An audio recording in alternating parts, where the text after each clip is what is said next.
all of you today from Indonesia for inviting me to come from Australia. I arrived a couple of days ago, so I've acclimatised really nicely, and I've been looked after really well, so a big thank you to my hosts over the last 48 hours. As I've been briefed, so we're going to be talking about gynae ultrasound today and talking about where we are today and also some of the advances that are happening very rapidly in the not too distant future. I thought it was really important.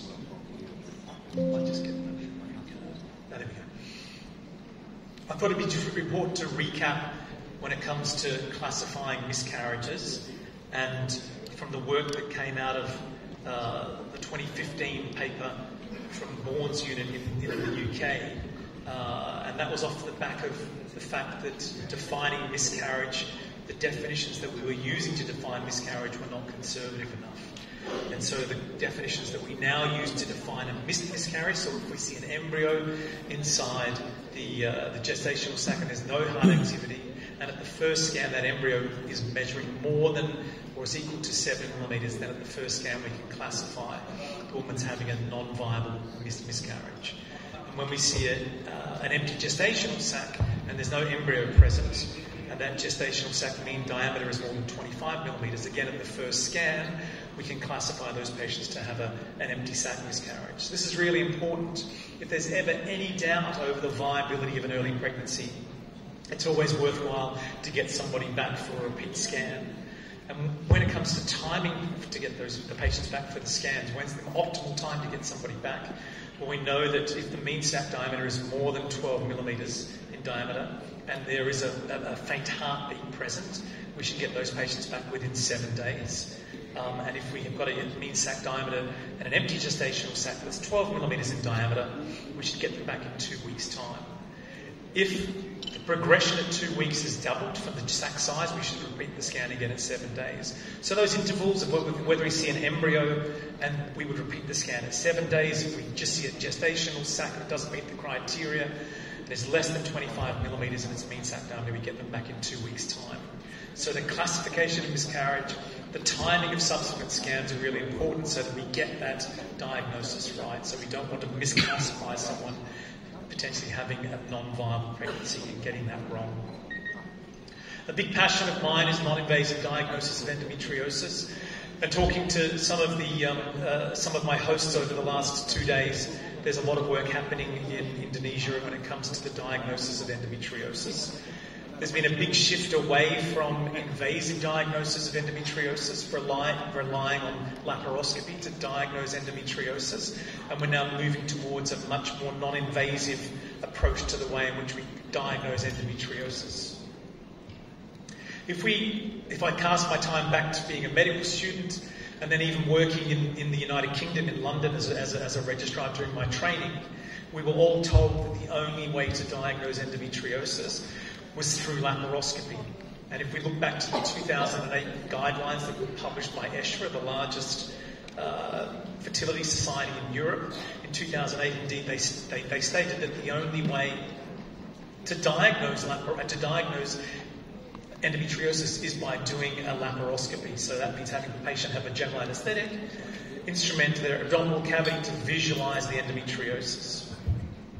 And the reason that we were so reliant upon surgery to diagnose endometriosis was back in the 2008 we were only having access to basic pelvic ultrasound scan. So that means that when we do an ultrasound scan to look at the uterus and the ovaries, if we have a patient that's got the presence of an endometrioma or a hydrosalpinx, so if there are hard markers present, we can make a diagnosis of endometriosis, but the problem lies when we see none of those hard markers and we classify that patient as having a normal pelvis. And we all know from our experience there's often a mismatch between the normal basic pelvic ultrasound scan and the presence of significant endometriosis at the time of surgery. And so it stands to reason that because of the limitations, the diagnostic limitations, the limited capability of basic pelvic ultrasound scan, we were reliant traditionally for the gold standard to be laparoscopy. And what does that mean for our patients? Well, that means that there's no detailed surgical planning. We're not aware that the patient may have underlying high-stage endometriosis, pouch of Douglas obliteration, the presence of a rectal nodule. And so therefore, if we see that for the first time during surgery, we may need to call on our colleagues, the colorectal team, to come to theatre. The patient hasn't been bowel prepped. The patient hasn't been consented. And so under those circumstances, what normally happens, and I'm sure it's the same here as it is in Australia, under those circumstances, the patient would need to be woken up and would need to have a second surgery. And so as a result of that, there's obviously suboptimal debulking of the disease at the first surgery. And there's the potential for higher complications because the patient isn't bowel prepped. And if there is a decision potentially to try to remove some of that disease in the context that that patient's got bowel endometriosis, there's much higher rates of complications. So these patients with high-stage disease, if they only have access to basic pelvic ultrasound scan, are much more likely to have a two-step approach to their high-stage endometriosis. If we wind forward now to 2022, so only in the space of 14 years, the most recent ESHRA guideline now states that the diagnosis of endometriosis is no longer requiring laparoscopy unless imaging is negative. So that's a huge shift away from the need to perform a general anaesthetic invasive procedure to diagnose endometriosis. And how has that happened? How have we got there? And I'll talk about this throughout the course of today and also tomorrow and also on Saturday. But I think one of the most pivotal moments and one of the greatest changes when it came to assessing the patients with potential endometriosis was that we unified the language and we developed a clear pathway to how to perform an endometriosis ultrasound scan. So in 2016 we published the consensus statement, the IDEA consensus statement, which enables us now, whether we do an ultrasound here in Solo or whether I perform a scan in Sydney, we're using the same language to define the different anatomical locations for deep endometriosis. We're measuring those lesions in exactly the same way in 3 orthogonal planes. And then we're doing that scan in a very systematic way. There are 4 steps to the endometriosis ultrasound scan, and we'll talk about those in more detail as well over the next 2 to 3 days. And so now we've got a much broader understanding of what the pelvis looks like. So that means that we can produce a meaningful report, which is really helpful for the team, particularly the surgical team, and also the fertility team when it comes to planning either their surgical intervention or their IVF cycles. So the consequence now of having high-quality deep endometriosis ultrasound scan is that we actually now have detailed planning for those patients that are symptomatic who have to undergo surgery. Rather than having an intraoperative consultation for these patients get to see the bowel surgeon, the bowel team before the operation. The bowel team talks to them about their role in the surgical procedure. These patients get bowel prep, the consent is specific. The operations are done electively together with myself and the bowel team because we have an understanding of what the pelvis looks like based upon the IDEA methodology when it comes to doing the preoperative ultrasound scan. And as a result, we can now, at that first surgery, maximally reduce the bulk of disease. We can also lower the complication rates, and I think in doing so, we now have a one-step approach laparoscopically to these patients with high-stage endometriosis. So there's been a huge change in the way in which we not only diagnose endometriosis, but the way that we plan and have a multidisciplinary approach to those patients with high-stage disease, whether it includes either the gut or the urinary tract. GE, I think, has been very useful in producing these posters, and in my unit at the public hospital, we have these posters in our scanning rooms, which helps my fellows and reminds them that it's important to go through the steps systematically in a way such that at the end of that endometriosis ultrasound scan, we have evaluated all aspects of the pelvis such that we can then produce a meaningful report for the clinical team that's looking after the patient, whether that be the general obstetrician gynecologist, whether the patient's going back to their primary care general practitioner, or whether they're under the care of a fertility team, or indeed they may be planning to have surgery with the advanced endoscopic unit. So I've touched on endometriosis. We'll get into that in more detail tomorrow. I think one of the other really important aspects when it comes to the use of ultrasound is the way in which we also assess the myometrium. So I'm moving away from endometriosis, and now we're focusing on the myometrium. And the Musa statement was put out in 2015 by Thierry van den Bosch and his colleagues. And we now have 8 different markers on ultrasound scan that we look for when it comes to the diagnosis of adenomyosis. There are the direct signs, the lines and buds, the subendometrial lines and buds, the echogenic islands, the subendometrial myometrial cysts, and then we have the indirect signs such as the globular uterus, the asymmetry, the fan-shaped shadowing. So it's important when we assess patients with potential adenomyosis, we look at the myometrium systematically, and if we can see 2 or more of these 8 features, then I think we can potentially, with a degree of confidence, suggest that the patient has underlying adenomyosis. And that can be really important when it comes to having an understanding as to whether their adenomyosis may be part of the endometriosis disease process, or whether it's something that's occurring on its own and has nothing to do with endometriosis. So looking at the myometrium, I think there's been leaps and bounds, and likewise when it comes to classifying and looking for endometriosis, there's been huge changes. Remember also, it's really important, and I also know that we have access to high quality machines, both here and also in Australia, but to also take advantage of the 3D technology, which enables us to also, I think, to reassure us potentially when we're looking for endometrial polyps, looking at the changes in the junctional zone, particularly when it comes to classifying or defining with certainty the likelihood of adenomyosis. We can understand the location, particularly of submucosal fibroids, and it helps us in the localization for IUDs in patients that potentially want to be reassured that their IUD is in the right place. There's also a lot of work, and we've now moved away again from an invasive approach, both laparoscopically and hysteroscopically, when it comes to assessing for congenital uterine anomalies, and we're now utilising the 3D coronal view on ultrasound scan to look at the uterus, to get that view of the uterus in the 3D coronal view, to get an understanding as to whether we think the uterus is a normal shape, arcuate, subseptate, bicornuate, or uteri-didelphys. And it's important to have a really clear classification system in your mind. There's the ASRM classification system, there's the ESHRE classification system, but I use the CUME classification system. So I was one of 15 experts, and we looked at coming up with a reproducible, high inter-observer correlation way in which we could classify the different subtypes of Müllerian abnormalities in women, potentially either with recurrent miscarriage or infertility, who were concerned that they may have an underlying uterine anomaly. So this is a free download in the White Journal.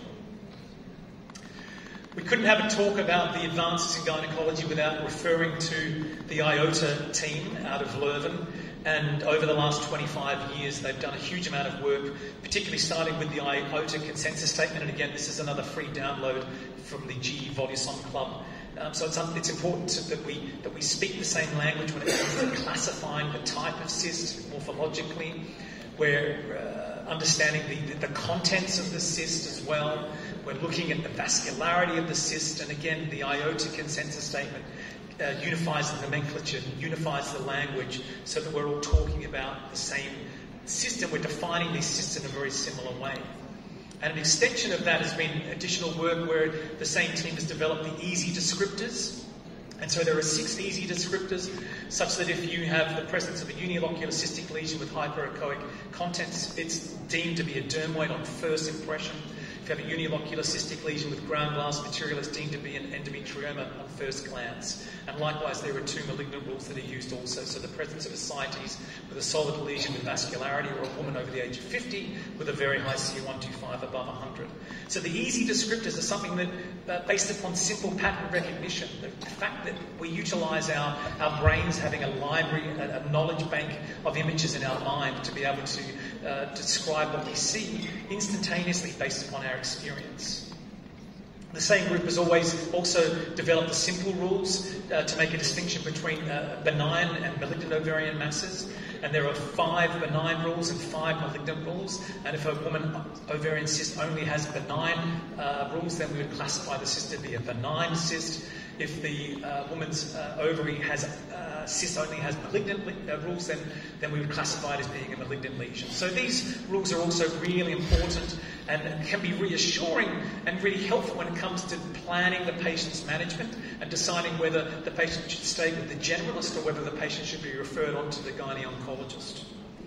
And for those individuals that potentially have a difficult adnexal mass to classify, we can utilise the adnex model, which takes into account 8 variables, including the age of the woman, whether the scan's being done in a tertiary cancer unit, the size of the lesion, the number of solid papillations, the vascularity of those papillations, and also whether there's acoustic shadowing, and the presence of ascites. And when you put these different variables into the adnex model, it gives a specific risk for that patient of the likelihood of benignity and malignancy, and it also stages the underlying malignancy from stage 1 to 4. So a really useful tool.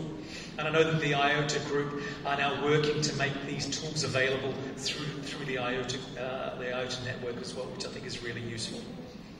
How useful are these different tools? Well, when you think about the easy descriptors, so 50% of ovarian masses using the easy descriptors can be classified with a high correction rate or a high degree of accuracy of 95%.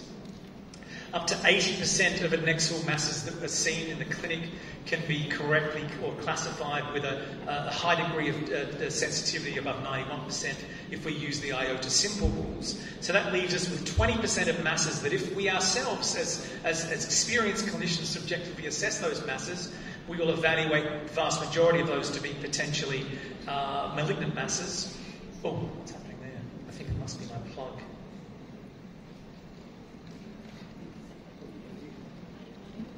Go to the next one. Yeah, okay, we're back. Yeah, it's just that slide. So we can use the adnex model when we've got those 20% of adnexal masses that are quite difficult to classify.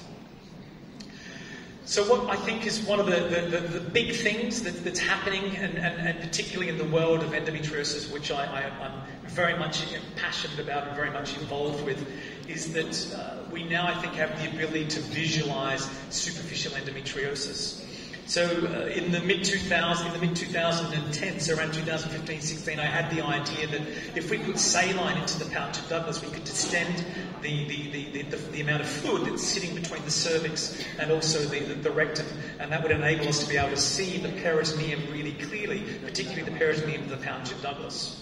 And what we found when we performed sonopodography, so sonopodography is an extension of a saline infusion scan, where you put an intrauterine balloon catheter inside the uterus, in patients that have got patent fallopian tubes. You then instill saline. The saline distends the uterine cavity, spills out of the fallopian tubes, and then sits in the most dependent location in the anatomy, which is the pouch of Douglas. And then when you perform a transvaginal ultrasound scan, that fluid distends the pouch of Douglas, and it's possible to see the skin that lines the pouch of Douglas, the peritoneum of the pouch of Douglas. The same can be seen if you scan patients, especially in the second half of the menstrual cycle, if they've ovulated and there's some endogenous fluid sitting inside the pouch of Douglas. And what we found when we performed sonopodography intraoperatively in patients that potentially had signs and symptoms of endometriosis is that we could see tiny hyperechoic foci or filmy adhesions within the actual pouch of Douglas. And when we then laparoscoped these patients, these correlated with the presence of there being underlying superficial endometriosis.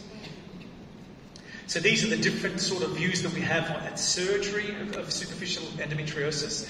And up until the sonopodography paper, no one had described the ability or the way in which we could see these superficial sites of endometriosis. And here's an example here in the mid-sagittal view on the left, where we've got some fluid in the pouch of Douglas. We've got a really nice outline of the vagina, posterior vaginal fornix, rectovaginal septum, the rectum, and here's the pouch of Douglas here. And this is a mid-transverse view through the rectum. So this is the right side, this is the left side. And we can see quite nicely this is the pararectal space. So the fluid distends the pouch of Douglas really nicely.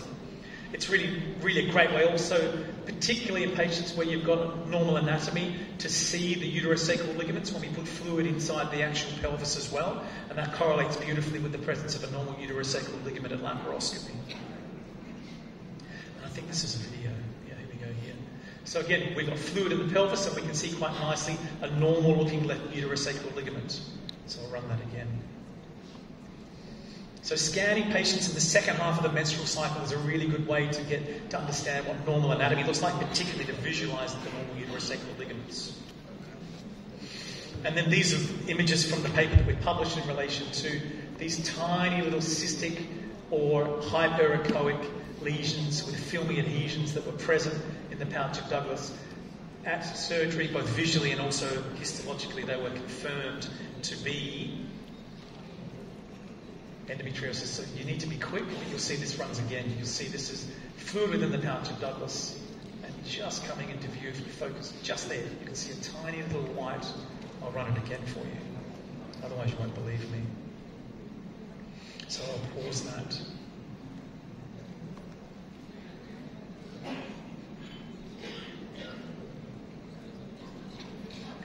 Just focus just here, you'll see it's just at the end of this bar, just coming into play, just there. So there's some superficial endometriosis. And again, another video just here. These are the filmy adhesions that we see. At this stage, I think that when I do report on these filmy adhesions, I say that this represents potential superficial endometriosis. Because what we don't know is whether these features are also seen in patients that potentially have an acute PID.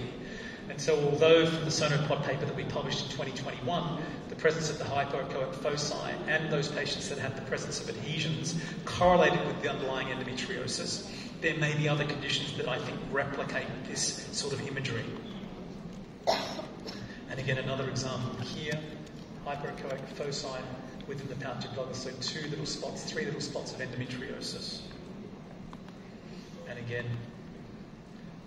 so when you go back to your practices tomorrow or next week and you do a transvaginal scan and you're scanning your patients in the secretory phase, second half of the cycle, and there's some fluid in the pouch of Douglas, just focus on the peritoneum of the pouch of Douglas and see if you can see any of these hyperechoic foci, which will be recognition of the presence of underlying endometriosis. And again, very subtle adhesions coming off of the back of the pouch of Douglas again. And so when we looked at the diagnostic test accuracy results in those patients that had no deep endometriosis, no pouch of Douglas obliteration, and no endometrioma, the pickup rate for endometriosis in the pouch of Douglas was between 77 and 85%. So that's not to say that we can see all forms of endometriosis, because clearly if you've got endometriosis that's not in the pouch of Douglas, you're not going to be able to see that. But for those patients that have endometriosis in close proximity to the fallopian tube, I think we now do have a way to visualise endometriosis. Other big areas of change, particularly in the space of artificial intelligence, and I'm part of the ImageEndo group, which works out of Adelaide. I'm based in Sydney, so we worked as a collaborative with the group in Adelaide, also the group in Canada, and my group in Sydney. And we've developed a deep learning tool to predict pouch of Douglas obliteration, which I think is very exciting. And now we're also developing AI to interpret not only ultrasound imaging for endometriosis, but also MRI imaging. So we're working quite closely not only with sonologists, sonographers, but also radiologists and radiographers. So watch this space in the field of AI for deep endometriosis. And Elizabeth Epstein's group in Karolinska in Stockholm published, and this won the abstract of the year at Budapest last year, and they've developed an AI to review ovarian lesions and to make a distinction between ovarian benignity and ovarian malignancy. And when you look at the diagnostic test accuracy study, the AI models outperformed both the experts and also the non-experts. And something that I think is really close to my heart and was published last year in the White Journal is that for over a 3-year period we worked to develop with the Clinical Standards Committee at ISWOG an international consensus statement between ISWOG, the AAGL, the ESGE, the EEL, the AAGL, ESHRA, European Society of Urogenital Radiology, ISG, and also the IDEA group. So we had 8 groups around the world, 7 societies. We incorporated 54 experts from those different societies and developed 20 statements where we wanted to see whether we could get consensus on whether these statements could be utilised and applied when it came to the use of non-imaging tools such as ultrasound and MRI to diagnose endometriosis. And I'm pleased to say that we were successful in developing the statement, which is a free download. It was published simultaneously last May in 5 journals around the world, which encompass not only ultrasound journals, but also we reached out and had buy-in both from the fertility journals and also the North American and also European surgical societies as well. So this, I think, this publication was further affirmation that ultrasound and MRI are indeed very powerful tools when it comes to the non-invasive diagnosis of endometriosis. And I think this is, again, more important information moving forward, that we're in a really strong space when it comes to being able to see endometriosis before surgery, which I think has a great implications for our patients, not only to get better outcomes from a surgical perspective, but also potentially to get better outcomes from a take-home baby perspective. So hopefully I've given you an insight into where we are today and where we're going in the future when it comes to gynae ultrasound. Thanks so much for your time this afternoon.